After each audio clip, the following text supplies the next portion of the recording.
क्या लगता है कि क्रिएटिव करियर परस्यू करने के लिए पेरेंट्स को क्या अप्रोच रखना चाहिए? मैं भी ना किसी भी सिचुएशन पे एक स्टोरी बना सकता हूँ। बुक आई थी मेरे माइंड में एक story, that was a romantic story. मैंने वो लिखी तो मुझे उसको पढ़कर फिर मुझे मजा नहीं आया। फिर मैंने क्या किया, I started reading different stuffs, different books, how to think, how to interpret your thought process into words. वो प्लॉट कैसे तैयार करना है आपको वो उन्होंने बता दिया। माँ और बेटे के रिलेशन को दिखाया गया था। उसको दिखाया गया था कि she was a cunning woman and she separated from her husband the king of Macedonia. तो वो एक इवेंट मैंने यूज किया है that is inspired by the real life events. Social media के दौर में रीडर्स बहुत डिक्लाइन हुए हैं। मेडिकली प्रूव है कि बुक रीड करने से आपकी मेमोरी शार्प होती है। आप राइट करते हो तो उससे आपकी मेमोरी शार्प होती है। This is medically proven also कि आप ज़्यादा समय मोबाइल पे टीवी पे गुजारते हो, it's harmful for your brain.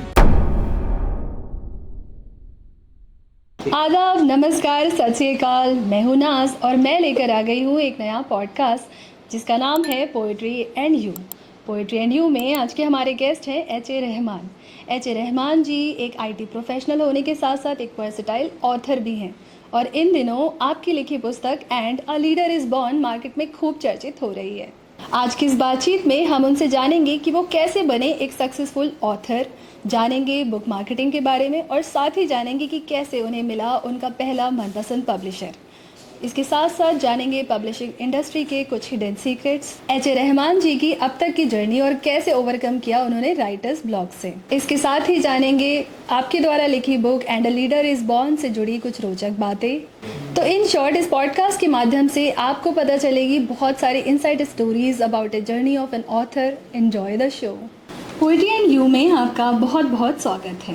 Thank you. सबसे पहले तो मैं ये जानना चाहती हूँ कि लिखना कैसे शुरू किया, लेखन की शुरुआत कहाँ से हुई, वो ऐसा कौन सा मोमेंट था जिसने आपको लिखने के लिए इंस्पायर किया? well, सबसे पहले राइटर तो मैं बचपन से ही था। जी। I used to write during my primary school days, short stories, some poems, but I didn't have that command over the language. जी। तो फिर मैं I started writing in Hindi.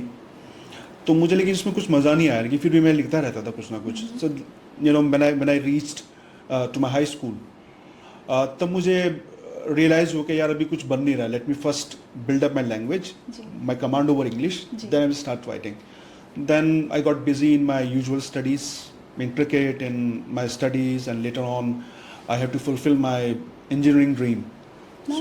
So I continue my studies and I literally gave up on writing. But somewhere it remained with me. कहीं ना कहीं दिमाग में रहा कि यार हाँ स्टोरीज आ रही हैं, मैं लिख सकता हूँ, पर मैं नहीं लिख रहा था because I have some other responsibilities.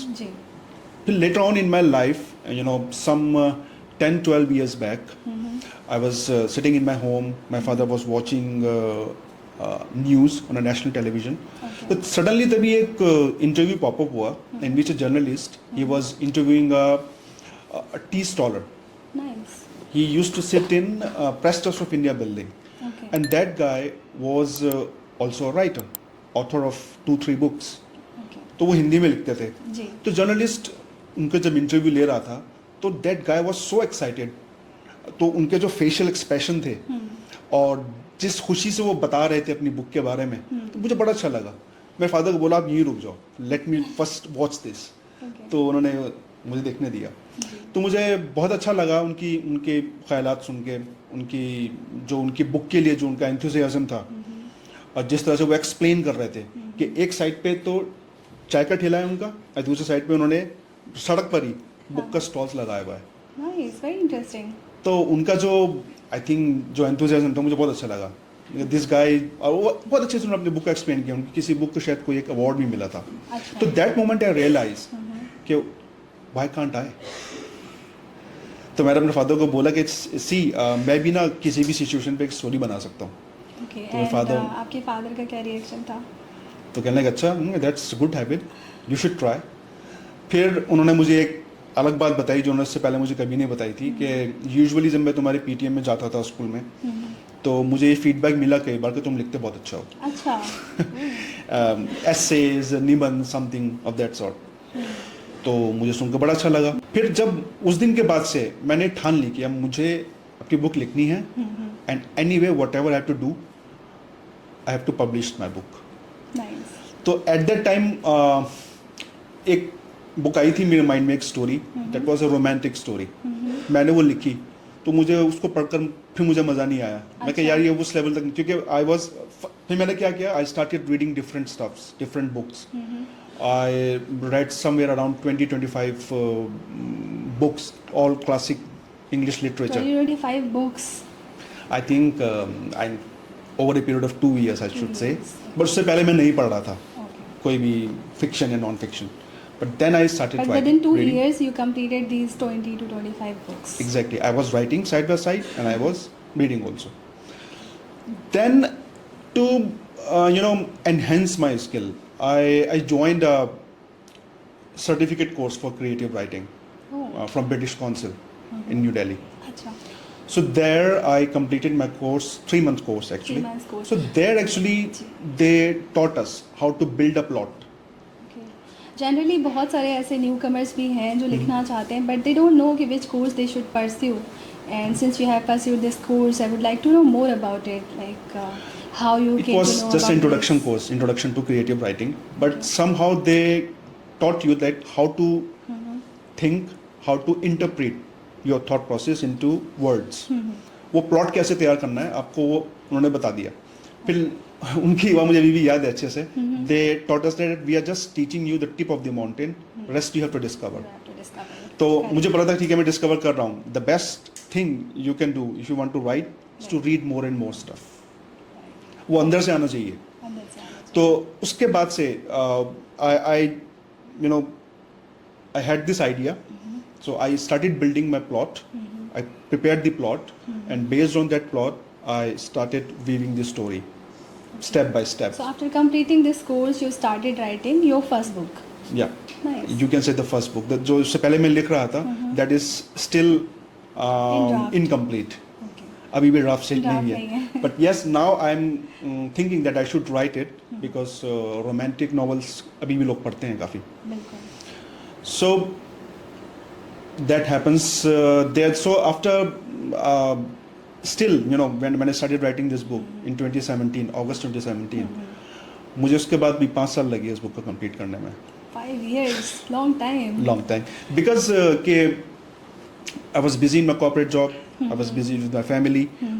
और भी काम रहते हैं तो most of the time I was writing only over the weekends. Exactly. Saturday and Sundays. And that too depend on the mood. You should have the right mood when you want to write. Right. Yeah. And when we were talking backstage, you were telling me that sometimes you used to write till 4 a.m. in the morning. Yeah. So how do you manage your life with writing journey? I mean, how do you See, manage your schedule? I'm an IT professional, so we are used to work, in different shifts. So I know that when I am in different shifts, I am working till late night. So I can keep on waking up for writing some stuff, and that too, that is something that interest to me. Right. तो मैं कई बार ऐसा हुआ कि मैं सुबह 4-5 बजे तक बैठा लिखता ही रहा. फिर मैं जब मुझे ध्यान आया मॉर्निंग में now I should sleep. Office भी जाना है. ऑफिस नहीं, छुट्टी वाले दिन होता था. Okay. तो फिर ये है कि थोड़ा सोना भी है, घर में भी कुछ इंटरेक्ट करना है, घर के भी कुछ काम करने. Correct. तो फिर मैं अपना करता था. लेकिन यह है कि रेगुलर रखा मैंने. So how this happened? A leader is born. Tell us about this book. How this happened? Well, there is an interesting story behind it. Some 10 years back in 2015, I was watching a movie Alexander, Okay. in which I think Colin Firth played the role of Alexander, and Angelina Jolie played the role of the mother of Alexander. तो वो बहुत interesting movie थी जिसमें कि एक माँ और बेटे के रिलेशन को दिखाया गया था कि इन द बिगिनिंग उसमें दिखाया गया था कि she was a cunning woman and she separated from her husband the king of Macedonia. और later on in the beginning Alexander was not accepted by his father because he divorced her first wife. तो later on problem शुरू होती है जब के राजा को declare करना होता है कि मेरा उत्तराधिकारी कौन होगा.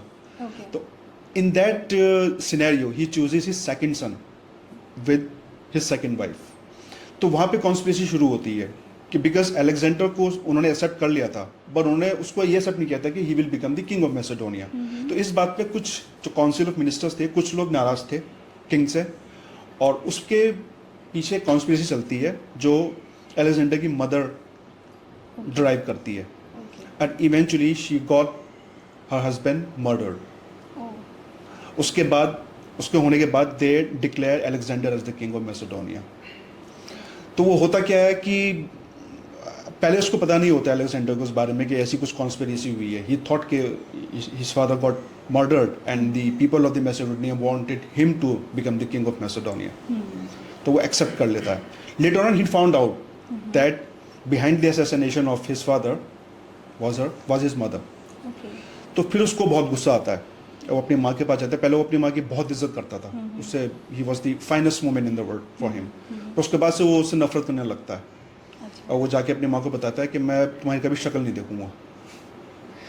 तो फिर उस पर वो जवाब देती है कि तुम दुनिया जीतने के लिए पैदा हुए हो, तुम बस अपना राज करो और दुनिया जीतो, तुम्हें इस बात से मतलब नहीं होना चाहिए कि मैं हूँ या नहीं हूँ। तो वो जो चीज़ थी, वो जो दैट हुक्ड मी। तो दैट्स वाई ये जो कैरेक्टर है मेरे बुक का, इसलिए मैंने उसका नाम सिकंदर भी रखा है। That's the Asian version of Alexander. I was very keen that why you named it Sikandar, but now I That's can the reason. Understand. तो इसमें जो प्राइमरी जो स्टार्टिंग बिगिनिंग है बुक की, it's a relationship between mother and her only son. तो how their life changes over the time, how they struggled in their life. और फिर इसमें ये भी है कि मतलब कि मदर जो है, जैसे लाइक एनी मदर, वो हमेशा अपने अपने बेटे के लिए, स्पेशली इकलौते बेटे के लिए बहुत ज़्यादा पॉसेसिव होती हैं। They want him to excel और डू।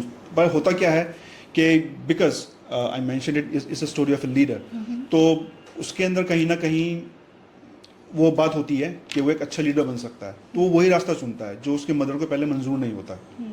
तो इस तरह से स्टोरी ग्रो करती है। फिर आगे कुछ रिविलेशंस होती हैं, उसकी लाइफ के कुछ सीक्रेट्स आते हैं निकल कर, तो वो that completely change his life.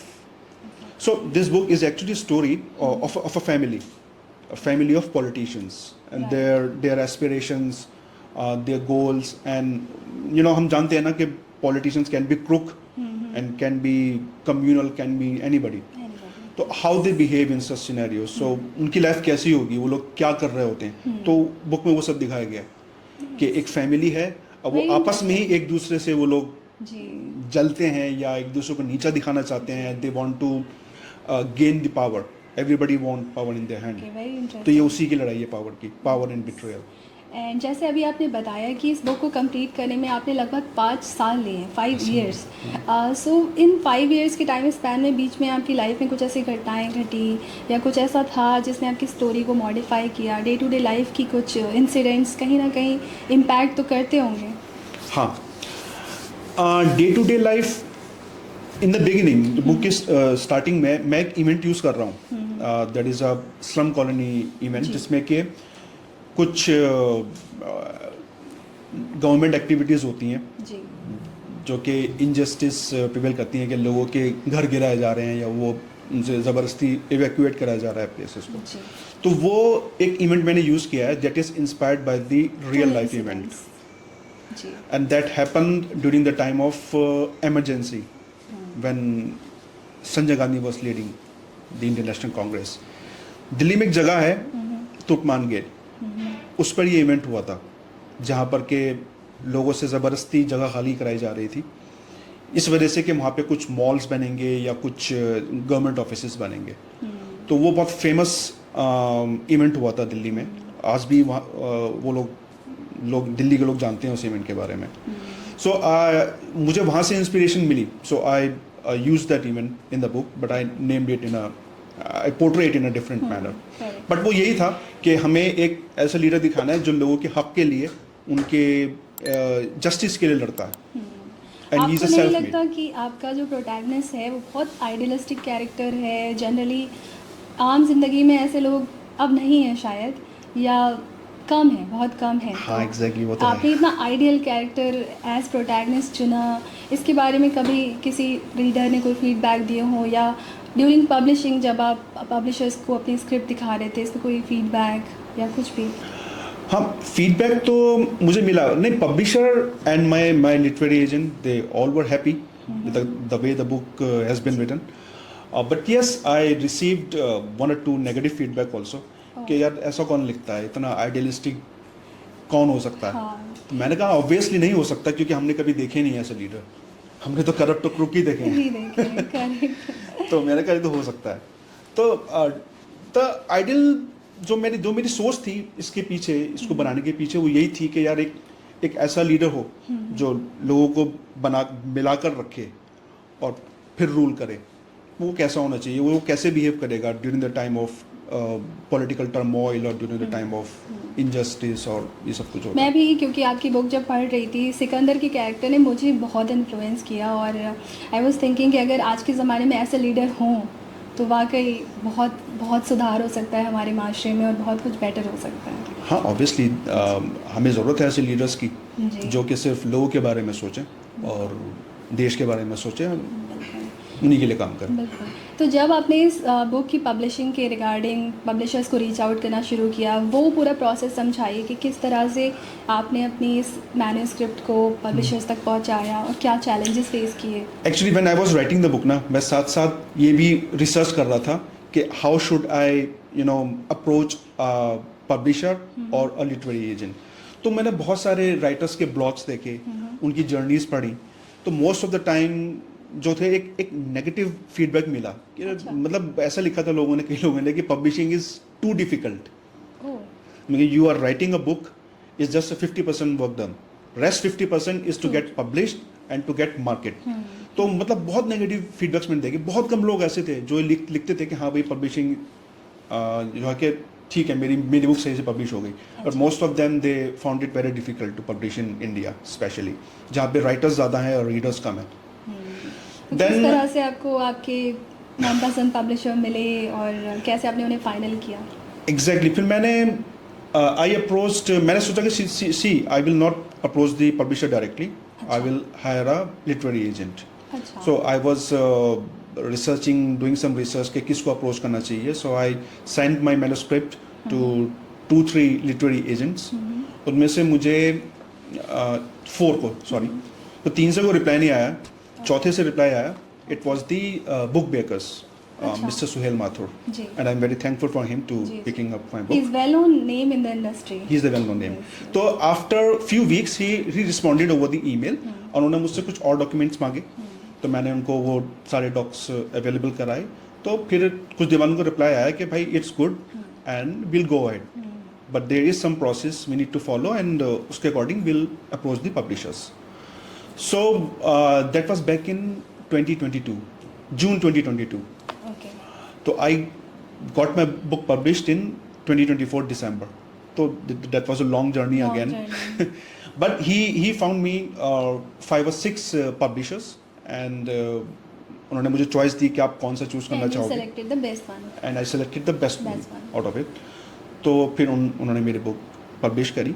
So it was little challenging also, क्योंकि मुझे रिजेक्शंस भी मिले बिल्कुल. काफ़ी, कुछ बड़े पब्लिशर्स से, कुछ और पब्लिशर्स जो मैं एक्सपेक्ट कर रहा था, बिल्कुल. मुझे उसमें रिजेक्शंस भी मिले मिलेंगे. और प्रॉपर फीडबैक नहीं मिला. क्यों? तो मैंने समझा कि ठीक है, I am a first time writer, और मेरा कोई इतना नाम नहीं है, तो हो सकता है ये भी एक रीज़न हो. हाँ, होता है. और जैसे आपने रिजेक्शन की बात करी, इस बात पे मुझे एक ख्याल आया. मैं आपकी बुक चेक करी थी अमेज़ॉन पे. माशाल्लाह बहुत अच्छे अच्छे फीडबैक्स हैं और बहुत सारे रिव्यूज़ हैं, 5 स्टार रेटिंग है. बट ऑब्वियसली कुछ नेगेटिव या क्रिटिकल रिव्यूज़ भी आए होंगे. किस तरह से आप उनको हैंडल करते हैं, उन रिव्यूज़ नहीं, को? सो फार अमेजोन पे कोई नेगेटिव रिव्यू नहीं है बुक के ऊपर. जितने लोगों ने पढ़ा है सब पॉजिटिव रिव्यूज़ हैं. नेगेटिव रिव्यूज़ मुझे मेरे ऑफिस के In दोस्तों ने मेरे ऊपर किया कि यार ऐसा कौन लिखता है. That was the only negative. Okay. Rest I can say the very first जो रिव्यू मिला मुझे बुक के लिए, जो मेरे फर्स्ट कस्टमर थे, जी. एज अ फेलो ऑथर, जी. तो उन्होंने मेरी बुक पढ़ी. जी. मतलब it was release on 24th of December, on 30th in December 2024. Okay, okay. तो 30th December को 31st आई थिंक संडे था. तो he messaged me first.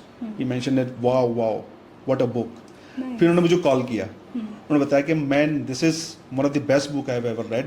Wow. और मेरे लिए तो पूरी तैयार स्क्रिप्ट है फॉर OTT सीरीज. मेरे पास पैसा होता मैं इस पे फ़ौरन एक OTT सीरीज़ बना देता। क्या बात है। तो वो मेरे लिए सबसे अच्छा और बहुत ही fulfilling I can feel, review क्योंकि था। जब आपके फेलो ऑथर्स की तरफ से ऐसे फीडबैक आते हैं then you really feel something कि yes I exactly, have done something. I thank him very much. कह रहा यार, मुझे ऐसा लगा कि यार मेरी सारी मेहनत कामयाब हो गई। जी बिल्कुल, आई कैन अंडरस्टैंड। और इतनी सारी तारीफ़ें, जैसे आपने बताया कि सारे पॉजिटिव फीडबैक्स हैं मेनली अमेज़ॉन पे, इतनी सारी तारीफ़ें, पर्सनली भी लोग आपको काफ़ी अप्रिशिएट करते हैं इस बुक के बारे में, और मैं भी तारीफ़ ही करना चाहूँगी, मुझे भी बेहद you. पसंद आई। कैसे हैंडल करते हैं इतनी तारीफ़ों को? आई नो माई सेल्फ, जो मैंने लिखा है वो अच्छा ही लिखा है, सेंसफुल लिखा है, लॉजिकल लिखा है, रेशनल लिखा है।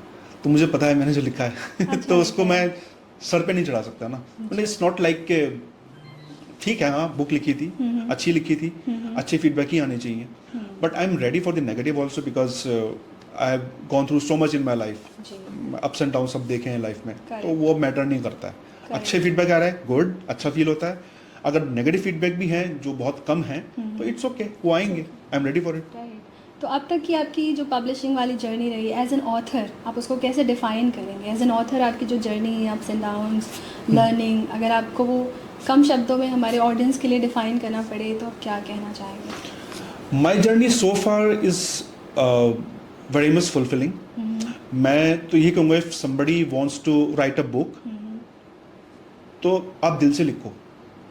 जी। जो भी आपके दिमाग में, जो what ever the idea is, don't go with the public कि आजकल ये बिकता है तो मैं ये लिखूंगा, ऐसा नहीं। जो आपके मन में है, जो आपके दिमाग में है, जो आपको अच्छा लगता है, आप वो लिखें, तो वो डेफिनेटली पब्लिश होगा। वो कहते हैं ना कि जो चीज़ आप अपनी जिस चीज़ में अपनी रूह और अपने अपने मन को आप लगाओगे, जी। वो काम अच्छा ही होता है, खूबसूरत ही होता है। सच्चाई से, ईमानदारी से आप जो आपके जो आपके दिल में है, जो आप वो लिखना चाहते हैं, आप वो लिखो इंडिपेंडेंटली। जी।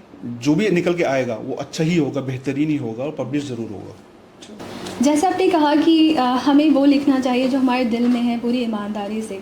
मैंने कई बार पढ़ा है, बहुत सारे ऑथर्स ऐसे होते हैं जिनको राइटर्स ब्लॉक आते हैं, और आपके बारे में भी ऐसा है कि आपका एक लंबा स्पैन ऐसा था जहाँ पर आप कुछ नहीं लिख पा रहे थे। तो इसके बारे में बताइए, किस तरह से आपने राइटर्स ब्लॉक को ओवरकम किया? हाँ एग्जैक्टली, वो होता है। जी। मैंने स्टडी राइटिंग दिस बुक, सो 1 साल तक मैंने लिखा अच्छे से। उसके बाद जब मैं ये, क्योंकि साथ साथ मैं रिसर्च भी कर रहा था, राइटर्स की जर्नीज मैं पढ़ रहा था, तो कई लोग मुझे ऐसे फीडबैक्स दिए कि यार मैंने बुक लिखी इतने साल में, और फिर मैंने एजेंट को भेजी, पब्लिशर को भेजी, 2 साल बाद उन्होंने मना कर दिया। अच्छा। तो उस चीज़ से क्या एक नेगेटिव इम्पैक्ट पड़ा मेरे माइंड में। हाँ। मुझे लगा कि यार ये मुझसे नहीं हो पाएगा, तो I stop writing for some time. तो मुझे 2-3 बार राइटर ब्लॉक आए। एक तो मेरा 8 महीने तक चला था। हाँ, 8 महीने तक मैंने महीने लिखा ही नहीं था। लेकिन मैं जो कि बहुत बड़ा टाइम था, लेकिन मैं रीडिंग करता था अपनी। अच्छा। तो at that time I was reading Khaled Hosseini's A Thousand Splendid Sun। तो वो बुक पढ़ के मुझे बहुत फील हुआ, टू इमोशनल एट टाइम्स। आप अगर आपने बुक पढ़ी हो तो आप रो पड़ोगे बुक जी, पढ़कर। जी। वो इतनी खूबसूरत बुक है। बिल्कुल। उसमें जो ह्यूमन इमोशंस, एगोनी जो दिखाई है ना, वो बहुत ज़बरदस्त उन्होंने पोर्ट्रे किया है। तो उसे पढ़ने के बाद मुझे बहुत इंस्पिरेशन मिला। And it was the year 2020, जब कोविड भी डिक्लेयर हो गया था। जी। तो कोविड के टाइम पे क्या, तो ऑफिसेस बंद थे, बंद थे, हाँ। तो आप घर में बंद हो अपने, और घर से मैं काम करता था। Correct. तो मुझे फिर थोड़ा सा उस समय मोटिवेशन मिला कि the time that I was, मेरे पास जो फ्री टाइम बचता था, जैसे मुझे ट्रैवल नहीं करना है ऑफिस जाने के लिए, तो मेरे 3-4 घंटा बचता था उससे। जी। तो I use that time in my writing. Nice. तो I use to write daily. मैंने ठान लिया था कि मैं इसे पूरी करके ही मानूंगा। तो राइटर्स ब्लॉक से निकालने के लिए मेनली आपने पढ़ना प्रेफर किया, और पढ़ते पढ़ते ही आपका ये ब्लॉक ठीक हो गया? ठीक हुआ है। ऐसा तो मैंने आपको एक ही बताया जी। है, 8 महीने। ऐसा मेरे साथ बीच में 2-3 बार हुआ है, 1 महीना, 2 महीना। ये समझ सकते हो कि मैंने बीच में शायद 10-11 महीने लिखी ही नहीं बुक, अच्छा। वो द 5 years। सो तो उससे फ़र्क पड़ता है। फर्क पड़ता है। पर जब आप बुक पढ़ेंगे, जी। मैन्युस्क्रिप्ट जब मैंने अपने पब्लिशर को दी थी, मैंने उनको बताई थी ये बात, जी। तो उन्होंने बताया कि नहीं, पढ़ने से ऐसा लगता नहीं है कि आपने ये 5 साल में लिखी है। हाँ, It's the करेक्ट। correct मैं भी flow। जब ये पढ़ रही थी तो मुझे ऐसा लगा कि ये फ्लो में लिखी गई है बुक, कहीं पे भी कोई गैप या ऐसा कुछ भी बिकॉज नजर नहीं। I stick to my plot. पर ये कनेक्टिविटी मेंटेन करना बहुत बड़ा चैलेंज है अपने आप में, specially when you are completing a book in 5 years। So challenge तो है, big deal. You have to keep on motivating yourself, correct. और बाहर से जो आपको मोटिवेशन मिल सकता है वो आपको कैप्चर करना है। तो जनरली आपका लिखने का रूटीन क्या है इस बुक के बाद भी? अभी क्या आप एवरीडे कुछ ना कुछ लिखते हैं या कोई पर्टिकुलर छुट्टी के दिन लिख लिया, किस तरह से करते हैं? अभी भी मैं एवरीडे तो नहीं लिख पाता हूँ, मोस्ट ऑफ द टाइम मैं वीकेंड्स ही यूज़ करता हूँ, पर कभी मेरे पास छुट्टी हो या टाइम हो और घर में कुछ काम ना हो तो मैं तब प्रेफर करते हैं। prefer और कर क्या लेता हूँ। पढ़ रहे हैं आजकल, या इन दिनों आपने जो रिसेंटली कुछ पढ़ा हो? जैसे आप बता रहे थे कि आप रूमी को प्रेफर करते हैं, रूमी की बुक्स पढ़ते हैं, खालिद हुसैनी पढ़ते हैं। रूमी उनकी तो पोइट्री है, जी। मैं एक्चुअली उनसे बहुत इंस्पायर रहा हूँ हमेशा से। जी। तो वो भी कुछ समय पहले मैंने पढ़ी थी, अभी हाल फिलहाल में बस अभी I just bought heart lamp बन मुश्ताक, वेरी नाइस। क्योंकि वो अभी तो मार्केट में बहुत मुश्किल है, हर जगह वो अवेलेबल भी नहीं है। मैं भी नहीं, द डे शी वन हाँ, मैंने उसी दिन ऑर्डर करी ऑन द थी, सेम डे। तो now I just read one first chapter, अभी मैं आगे ही पढ़ूंगा। तो आई यू नो अपनी डॉटर को भी मैंने दिया, तो Nice. She is also reading it, nice. उसको भी अच्छी लग रही है book. Your daughter is also an artist, you told me she is also an या artist. She is an artist, अभी she is in 9th standard, अच्छा। तो वो मतलब वो घर पे ही पेंटिंग करती है, but she has a natural talent. Very nice. और आप उन्हें एनकरेज करते होंगे, आई एम श्योर, जैसे आपके फादर ने आपको हाँ, obviously. एनकरेज किया, क्योंकि जनरली देखा जाता है कि आजकल father mean all the parents बहुत ही स्ट्रिक्ट हैं बच्चों के ऊपर, वो वही टिपिकल डॉक्टर इंजीनियर बनाना चाहते हैं। आपको क्या लगता है कि क्रिएटिव करियर परस्यू करने के लिए पेरेंट्स को क्या अप्रोच रखना चाहिए? नहीं, देखिए, मैं तो बिलीव नहीं करता इस पर कि आप बच्चों को डॉक्टर इंजीनियर ही बनना है। अब हम उस वक्त में आ गए हैं जी। जहाँ पे आपकी क्रिएटिविटी राइट, आप एक्सप्लोर कर सकते हो, कर सकते हैं। और with the advent of AI and other technology, तो आई थिंक आप उसमें एक्सेल कर सकते हो if you want to. Right. क्योंकि नॉर्मली हमारी सोसाइटी में क्या है, इंजीनियर डॉक्टर करना है, पढ़ लिख के आगे बढ़ना है, हमें उससे थोड़ा ऊपर, अब वैसे लोग थोड़े ऊपर उठ भी गए हैं। अगर मैं अपने बचपन की बात करूं तो हमारे टाइम में तो यही था कि पढ़ना लिखना है तभी कुछ बन सकते हो। करेक्ट। अब ऐसा नहीं है, अब एंटरप्रेन्योरशिप का ज़माना है, बिल्कुल। तो उस पर आई थिंक बहुत बड़े लेवल पे मतलब आप काम कर सकते हो। राइट, इस वक्त तो गवर्नमेंट की तरफ से फंडिंग है, Funding भी बहुत सारे इंक्यूबेशन सेंटर हैं और बहुत सपोर्ट है। एग्जैक्टली। सोशल मीडिया आप जानते हो कितना स्ट्रांग है, Exactly. वहाँ से आप कुछ भी कर सकते हो। सोशल मीडिया की बात पे सर मेरा एक सवाल है आपसे कि आजकल सोशल मीडिया के दौर में रीडर्स बहुत डिक्लाइन हुए हैं, बहुत क्योंकि decline हुए। हमारे यंगस्टर्स मेनली प्रेफर करते हैं इंस्टाग्राम पे रील्स देख ली, शॉर्ट्स देख लिए, शॉर्ट कंटेंट पढ़ लेते हैं, न्यूज़ भी वहीं देख लेते हैं। ऐसे में बुक रीडिंग काफ़ी डिक्लाइन हुई है। बहुत डिक्लाइन हुई है। आपका क्या मानना है, क्या ये सोशल मीडिया का ट्रेंड हार्मफुल है, रीडर्स कम हो रहे हैं, क्या करना चाहिए? हार्मफुल तो है in the sense the people are using it. देखिए, हर चीज़ का ना एक नेगेटिव पॉजिटिव एस्पेक्ट होता है। अब आप उसको कैसे लेके चल रहे हो ये आप पे डिपेंड करता है। आपको खाली मतलब उल्टे सीधे फनी रील्स ही बनाने हैं तो ठीक है, आपकी चॉइस है, लेकिन this is very dangerous I should say, and this is disheartening also कि लोग रीड नहीं कर रहे हैं और क्लिप्स पे, वीडियो क्लिप्स पे, इस पे ज़्यादा रिलाई कर रहे हैं। इससे क्योंकि बुक्स अगर आप रीड करते हो ना तो ये मेडिकली प्रूव है कि बुक रीड करने से आपकी मेमोरी शार्प होती है।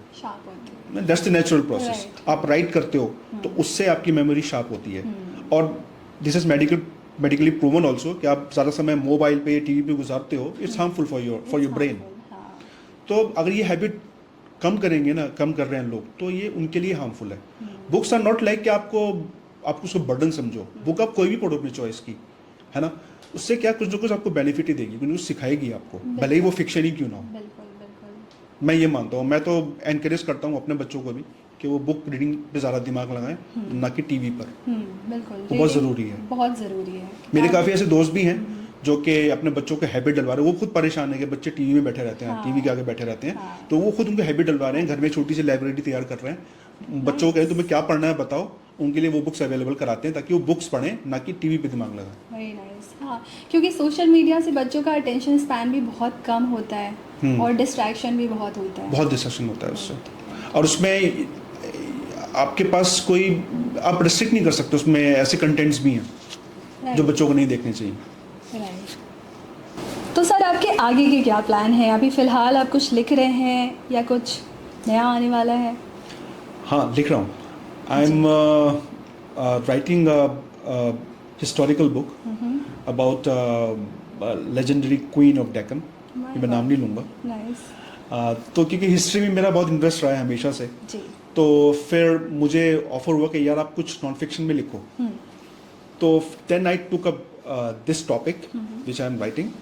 सो I think I am still in the mid way. शायद ये साल मैं लिखता ही रहूँगा उस बुक को. तो but I am excited for this because कि मैंने कभी सोचा नहीं था कि मैं कोई नॉन फिक्शन भी लिखूंगा. But I am writing a non fiction also, क्योंकि all I had in my mind is was the just to write a fiction. But ये कि नॉन फिक्शन में फर्स्ट टाइम लिख रहा हूँ, तो ये भी एक अलग एक्सपीरियंस है. आई एम श्योर कि ये बुक भी आपकी लीडर इज़ बॉर्न की तरह सक्सेसफुल होगी.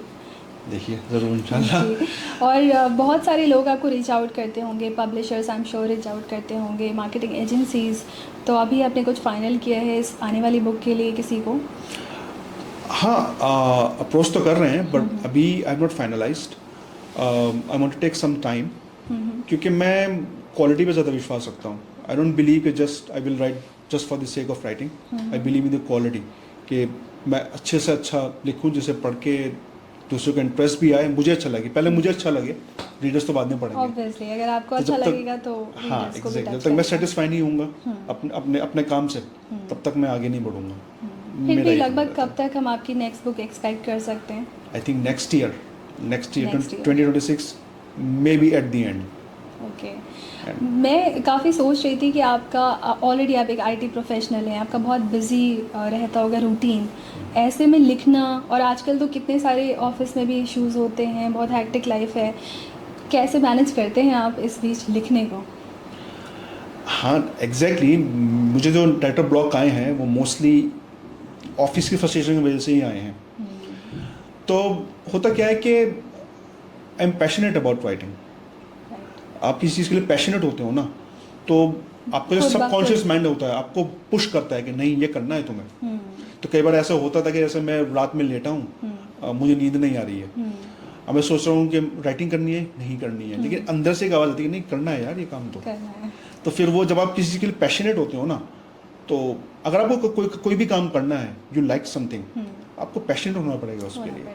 इट्स नॉट लाइक कि आप बस हाँ ठीक है कर लेंगे, ऐसे नहीं. राइट. तो जब तक आपके अंदर वो अंदर से नहीं आएगा ना कि मुझे ये काम करना है, आप उसे नहीं कर पाओगे. इसके अलावा, राइटिंग के अलावा और क्या मसरूफियात हैं आपकी? राइटिंग के अलावा I am learning something more about life and relationship. आप जानते हो आजकल बहुत जी. इश्यूज हैं जी. रिलेशनशिप में. जी. तो I am trying something, I am studying, may be I would like to coach people in the future. Wow. अभी तो मैं उसके लिए लर्न नहीं कर रहा हूँ.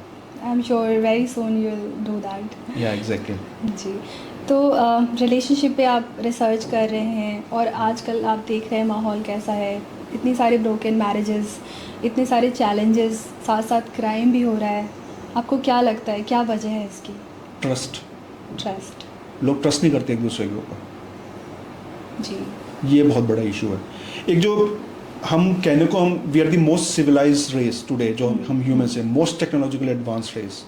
बट हमने उस टेक्नोलॉजी को खुद आगे बढ़ने में, लग्जरी के चक्कर में एक दूसरे को ट्रस्ट करना छोड़ दिया. ट्रस्ट खो दिया. तो जो ह्यूमन टू ह्यूमन कनेक्शन होना चाहिए ना, वो ख़त्म हो गया एक तरह से, ऑलमोस्ट ख़त्म हो गया है. कैसे? हम लोग सोशल मीडिया पे, व्हाट्सएप पे हाय हेलो तो बोल लेंगे, लेकिन जब आमने सामने बैठ के जो कनेक्शन करना होता है ना, वहाँ पे मोस्ट ऑफ द टाइम हम लोग फेल होते हैं, क्योंकि हम ट्रस्ट नहीं करते एक दूसरे को, और फिर हम दूसरे को जज करते हैं. तो जजमेंट इज समथिंग हमें ऊपर वाले ने ताकत दी नहीं है करने की, और हम उसी को यूज़ करते रहते हैं दूसरे के against. So we are using this as a weapon against other people. तो ये वो काम नहीं ट्रस्ट करता. कैसे रिवाइव किया जाए, कैसे मेंटेन किया जाए रिलेशनशिप में?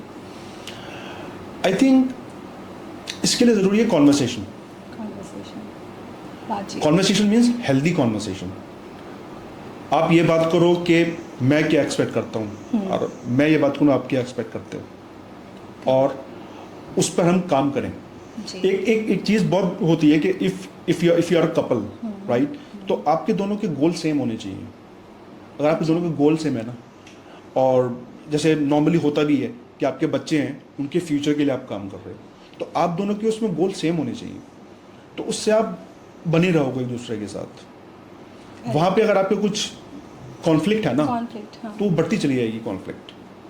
लेकिन आपने ठीक कहा कि कॉन्वर्सेशन एक बहुत बड़ा सोल्यूशन है। अगर कॉन्वर्सेशन है, ट्रस्ट है, तो कोई भी रिलेशनशिप चल सकती है। एग्जैक्टली, वो हर जगह है। It's not about married life, it's about with your brothers, with your sisters, with your neighbours. हर जगह ट्रस्ट और तभी बन सकता है जब आप कॉन्वर्सेशन करो। लोग इस अकड़ में रहते हैं कि नहीं यार मैं क्यों बात करूँ। राइट, हाँ। और इसी वजह से बहुत सारी कनेक्शन, बहुत सारी दोस्तियाँ टूट जाती बहुत टूट हैं, जाती हैं। रिश्ते टूट जाते हैं, Exactly. क्योंकि हमेशा सोचते हैं कि पहले उनकी तरफ से अप्रोच आना चाहिए, या उधर से कॉल क्यों नहीं आई, मैं ही क्यों, इस तरह के सवाल। और ये मैं ये नहीं कहता कि ऐसा मैं नहीं सोचता हूँ, मैं भी सोचता हूँ, लेकिन फिर बाद में मैं इतना सोच लेता हूँ कि यार मैंने ऐसा क्यों सोचा, ये तो मैं भी कर सकता हूँ। लोग बहुत मटेरियलिस्टिक होते जा रहे हैं बहुत ज़्यादा। कहीं ना कहीं। और क्योंकि ऐसा होता है ना, आपके आसपास जो माहौल है जी, आप वही बन जाते हो।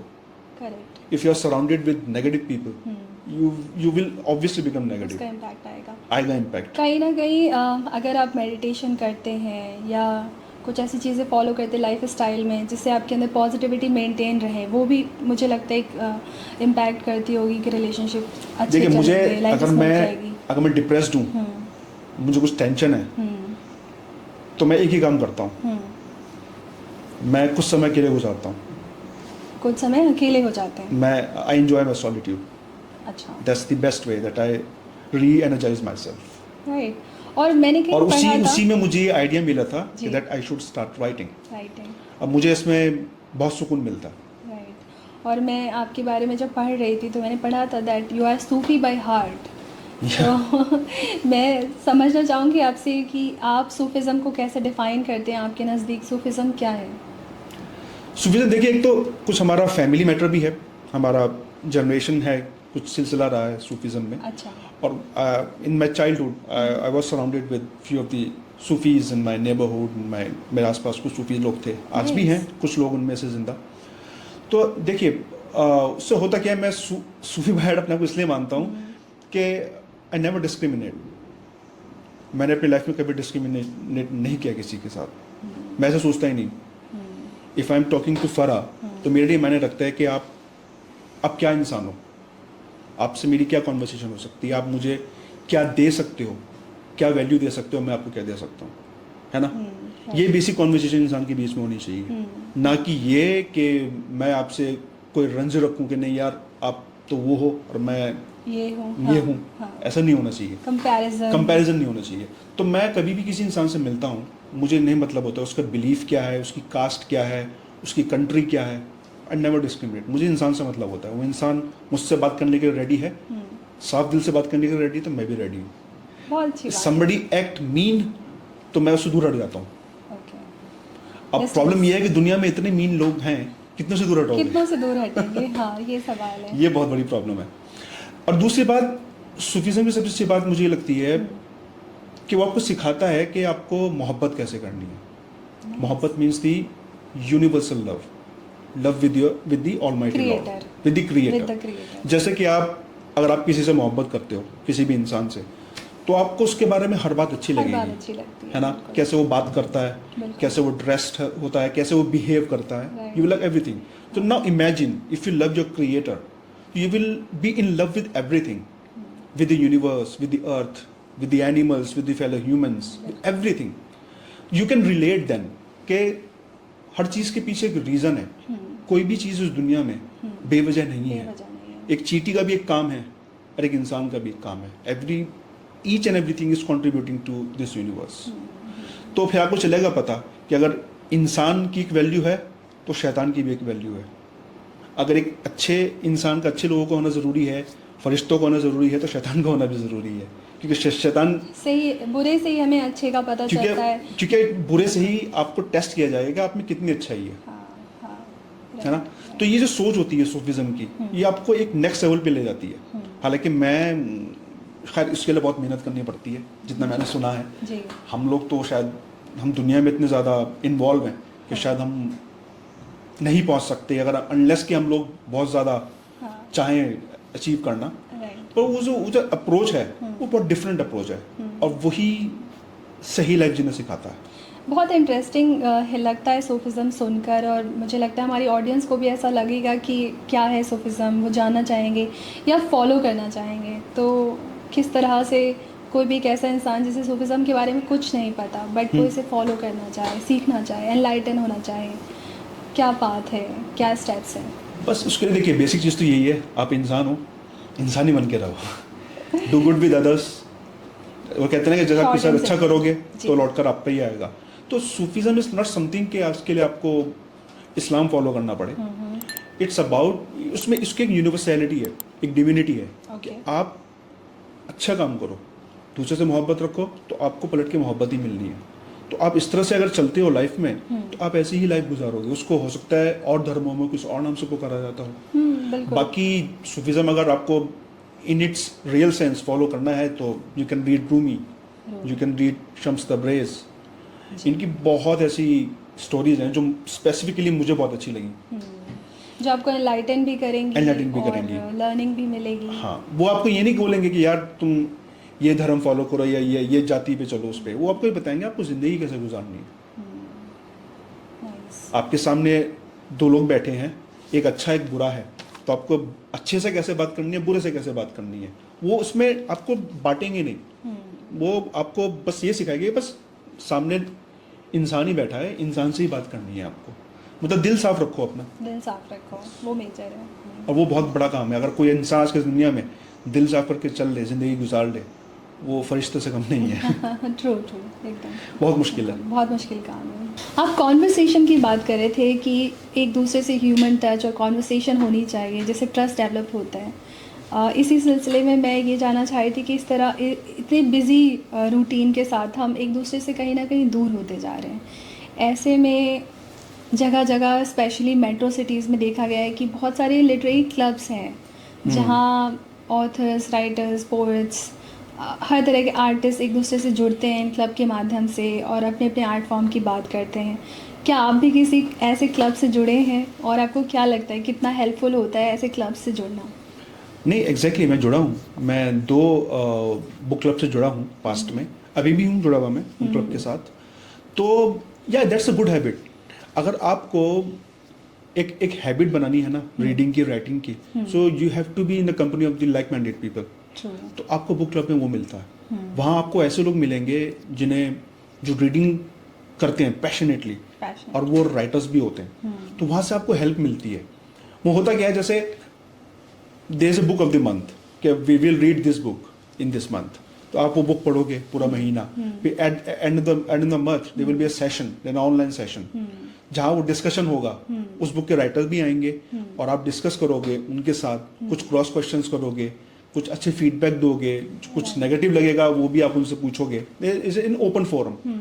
तो एक बहुत अच्छी हैबिट होती है। एक तो आपकी लर्निंग की जो हैबिट है वो बन रही है, दूसरा आपको कंपनी मिल रही है, नेटवर्किंग कर सकते हो आप। आपको कुछ हेल्प चाहिए राइटिंग में, रीडिंग में, आप उनसे हेल्प ले सकते हो। आप you can connect with anybody you want, और वो वहाँ एक दूसरे की हेल्प करते हैं। और अच्छी बात ये होती है कि जब एक मीटअप होता है ना, तो जो ऑरा होता है, एक जो डिस्कशन होती है, वो बहुत हेल्दी और अच्छी डिस्कशन होती है। और न्यू कमर्स को मुझे लगता है इस तरह की कम्युनिटीज़ के माध्यम से काफ़ी लर्निंग के साथ साथ कॉन्फिडेंस भी मिलता होगा। एक ऐसा स्टेज मिल रहा है जहाँ पे सीनियर ऑथर्स भी हैं, न्यू कमर्स भी हैं, सब एक प्लेटफॉर्म पे एक साथ एक जगह, तो उनको एक दूसरे से लर्निंग, कॉन्फिडेंस, नेटवर्किंग। हाँ, न्यू कमर्स के लिए तो बहुत ज़रूरी है, क्योंकि उनको अपनी नेटवर्क भी बनाना है और उनको स्किल्स भी डेवलप करनी है। तो उनके लिए तो मैं सजेस्ट ये करूँगा कि कोई ना कोई जो उनके ऑनलाइन बहुत बुक क्लब्स अवेलेबल हैं, कोई भी अच्छा बुक क्लब ज्वाइन करें। और जैसा वो लोग आपको बोले आप वैसा, वो लोग राइटिंग के क्लासेस भी देते हैं काफ़ी क्लब्स। तो they will teach you how to write, you can present your piece of writing to them. तो उसमें से आपको फीडबैक देंगे कि हाँ ठीक है, आपने ये सही लिखा, आपको इस पे इम्प्रूव करना है या ऐसे इम्प्रूव करना है। तो वो हेल्प करते हैं, वो हेल्प करता है। हाँ, और उससे फिर अच्छा आइडिया मिलता है और आपकी स्किल्स भी डेवलप होती हैं। और कहीं ना कहीं ये मार्केटिंग के लिए भी अच्छा है। आपकी बुक की मार्केटिंग हो जाती है इस माध्यम से, और लोगों को आपके बारे में, आपकी बुक के बारे में पता चलता है। आपके पास मान लो उस बुक क्लब में 50 लोग हैं, जी तो एटलीस्ट 50 लोग तो जान जाएंगे यार this guy, we know this guy हाँ। And he is writing some stuff. तो वंस जब उसकी बुक बाहर आएगी ना, तो एटलीस्ट उनमें से कुछ लोग तो जरूर उसकी बुक खरीद लेंगे। हाँ बिल्कुल, तो वो मार्केटिंग वो है। भी एक फायदा है। अब फिर यूजुअली जो वहाँ लोग होते हैं वो खुद भी राइटर्स होते हैं, रीडर्स होते हैं, उनका अपना एक सोशल मीडिया प्लेटफॉर्म होता है, वहाँ पे वो अपनी बुक पब्लिश करते हैं, सॉरी मार्केट करते हैं। जी तो वो obviously they can help you also in getting that market for you. Correct. आप इतना कुछ लिखते हैं, कभी आपने ये नहीं सोचा कि ओटीटी तक ले जाएं अपनी राइटिंग को, किसी बुक को? नहीं, अब इस करंट बुक की बात करें तो जी। इस पर तो ऑलरेडी मुझे कई फीडबैक मिले कि भाई इस पे ये तो ओटीटी सीरीज के लिए best, one of the best story है। तो कोशिश चल रही है, लेट्स सी। थोड़ा सा क्या है कि आजकल लोग जो हैं पॉलिटिकल मैटर को लेके लोग बहुत ज़्यादा क्या कहते हैं, केयरफुल हैं, या कह लीजिए कि आप हाँ मतलब केयरफुल हैं बहुत ज़्यादा। लोग, कुछ लोग पसंद नहीं करते, तो वो भी एक थोड़ा सा ड्रॉबैक है। करेक्ट। बाकी ये कि कोशिश तो थोड़े चल रही है। इन्फ्लुएंसेस तो है मीडिया की फील्ड में इन दिनों, सेंसिटिव है लोग बहुत पब्लिशिंग ज़्यादा। में, राइट। हाँ। लोग बहुत ज़्यादा सेंसिटिव हैं। हाँ। जी करेक्ट। इस पे अगर आपको बताऊं तो वन ऑफ द पब्लिशर ही rejected my book oh quoting this that we are not publishing any book on political matter. अच्छा। तो मैंने उनको बताया, उन्होंने मेरी मैन्युस्क्रिप्ट मंगाई, एक महीने तक उन्होंने उसको, 1 महीना लिया उन्होंने उसको स्क्रूटनाइज करने के लिए। अच्छा। End of the month he called me up, They he did said यार देखो, I have no problem with the manuscript, it's all fine, but I am not publishing any book on political matter why? because of the atmosphere. So that's what he told me. But my literary agent Suhail Mathur said that ignore that person, we'll find another, we have other choices also, so we'll go ahead. So And you found the best one? yeah, kind of finally, after 1 month from that incident, at that moment मैं थोड़ा सा demotivate हो गया था, I wanted to give up. अच्छा। कि मैं ठीक है, इस बुक के साथ हम नहीं जाते हैं, नेक्स्ट बुक देखेंगे। तो सुहेल ने बोला कि नहीं यार, ऐसा थोड़ी चलता है, don't give up, we have other publishers also, हम आ जाएंगे। तो फिर finally after 1 month we got the contract from Alcove. तो Pooja and Deepti Nair, they both accepted the manuscript and they liked it very much. Nice. So I'm very thankful to both of them to accept the manuscript. And what was their reaction after reading your first draft? They were happy. The kind of, मतलब first 3 chapters से इतना idea नहीं होता। मैंने sent them the complete manuscript with the complete details. तब मैंने उनसे खुद फ़ोन करके पूछा कि मैंने कहा, मुझे कहने के मेरे माइंड में डाउट था कि यार वर्ड्स जो हैं ज़्यादा हैं बुक के। हाँ। नॉर्मली मुझसे स्टार्टिंग में कहा गया था कि अगर आपसे वर्ड्स कम करने को बोले तो आप करोगे? तो मैंने कहा हाँ कर लेंगे। तो मेरे दिमाग में कहने का ये था कि यार बुक ज़्यादा बड़ी है। तो मैंने उनसे पूछा तो वो कहने लगे कि नहीं, when I gone through your manuscript, जब हम उसको रीड करते हैं उसमें इतने ट्विस्ट एंड टर्न है कि वो पता ही नहीं चलता कि बुक की लेंथ क्या है। तो क्या will go the same way that you have written. तो वो एज इट इज़ ही बुक पब्लिश हुई है। ओके, तो यानी उसमें कोई भी कंटेंट ऐसा नहीं है, कंटेंट वाइज कोई चेंज नहीं है, चेंज सिर्फ एडिट हुई है। Okay nice. और वरना खतरा ये भी होता है काफ़ी राइटर्स को कि आपके कंटेंट बोला जाता है कि कम कर लो, या ये सही नहीं है, ये हटा लो। मुझे ये नहीं झेलना पड़ा जी। और जो आपकी किताब का लॉन्च था, वो लॉन्च कब हुआ, कैसे हुआ, उसके बारे में कुछ बताइए। हाँ, it was launched on I think 20th of January at Vasant Vihar Club. Okay, in which year? 2024. 24. No, 25. Sorry. 25. January this year. Sorry, this year. Yeah. Yes, yes. Actually, I wanted my father to, inaugurate the book, but I lost him in the year 2018. So I called up my mother, and she inaugurated the book. तो मैंने उनसे inaugurate कराया था। तो मुझे खुद को बहुत अच्छा लगा था। और that's when you actually feel the aura around you। जब आप बुक, आपकी फैमिली आपके साथ, हाँ आपकी फैमिली भी साथ है, हाँ आपका पब्लिशर साथ है, आपका लिटरेरी एजेंट भी साथ है, और आपके जो फेलो ऑथर्स हैं वो भी आपके साथ हैं। सो यू सी कि हाँ यार मेरी इतनी मार्केट है कि ये लोग तो मेरी बुक पढ़ेंगे पढ़ेंगे और ये मुझे रिव्यू भी देंगे।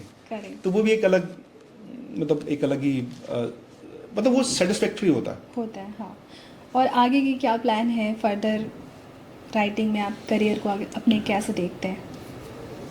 मेरे पास तो बहुत आइडियाज़ हैं। I don't want to stick to one genre. Just like I am writing a historical non fiction now, I have other stories also. I have a gangster story, I have a horror story interesting. and one thriller also. So I want to write different genres. I don't want to stick to one genre. तब कई लोग मुझसे पूछा कि यार तुम politics भी लिखोगे आगे भी? मैंने कहा नहीं यार, ये तो बस एक कहानी थी मेरे पास, मैंने वो लिख दी। आगे तो मैं अलग अलग जॉनरे एक्सपेरिमेंट करना चाहता हूँ। I don't want to stick to one place. Very nice. Thank you so much sir, आपने अपना कीमती समय निकाला, हमारे स्टूडियो में आए और इतनी सारी रोचक बातें शेयर की, पब्लिशिंग इंडस्ट्री के बारे में बताया और किस तरह से एक सक्सेसफुल ऑथर बन सकते हैं ये भी बताया। आपका तहे दिल से बेहद शुक्रिया। You welcome. Thanks to you Farah and thanks to poetry and you. I love the association with you guys, you are doing very good job. और हम यही आशा करेंगे कि आपकी सेकंड बुक भी मार्केट में आए, इसी तरह फर्स्ट बुक की तरह बहुत सक्सेस अचीव करे और अब दोबारा हमारे शो में आए। थैंक यू, जरूर। Thank you sir. Thank you very much. तो आज हमने जानी पब्लिशिंग इंडस्ट्री से जुड़ी कुछ बेहद रोचक बातें, और जिसके लिए हम एच ए रहमान जी का तहे दिल से शुक्रिया करना चाहते हैं, जिन्होंने हमारे लिए समय निकाला और हमसे बातचीत की और इतनी सारी जानकारी साझा की।